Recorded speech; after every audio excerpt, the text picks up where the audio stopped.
सिंधुदुर्गमधील किंजवडे येथील साकव हे धोकादायक आहे। ग्रामस्थांचा जीव धोक्यात घालून प्रवास सुरू आहे। पाठपुरावा करूनही प्रशासनाकडून दुर्लक्ष करण्यात येते। 15 ऑगस्टला काँग्रेस उपोषण छेडणार आहे।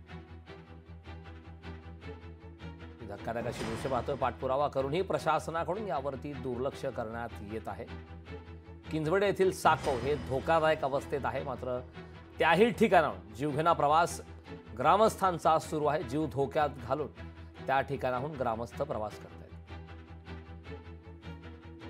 खालचीवाडी, बायतवाडी, कदमवाडीत जोडणारा अन्नपूर्णा नदीवरील साकव गेली 10 वर्ष हा नादुरुस्त अवस्थेत आहे आणि असताना तिथली ग्रामस्थ मंडळी वारंवार ग्रामपंचायत असेल विविध स्तरावर मागणी करते आहे आणि हे करत असताना सुद्धा त्या मागण्याकडे कोणीही लक्ष देत नाही। तर आजची परिस्थिती पलीकडे येण्या जाण्यासाठी तो महत्त्वाचा मार्ग आहे। एवढं करून जर आपल्याला न्याय मिळत नसेल तर आपल्याला शेवटी लोकशाही मार्गाने दिलेला आपला अधिकार आहे आणि त्या अधिकारात आम्ही 15 ऑगस्ट रोजी आम्ही पंचश्री देवगडासमोर उपोषणाला बसणार आहोत।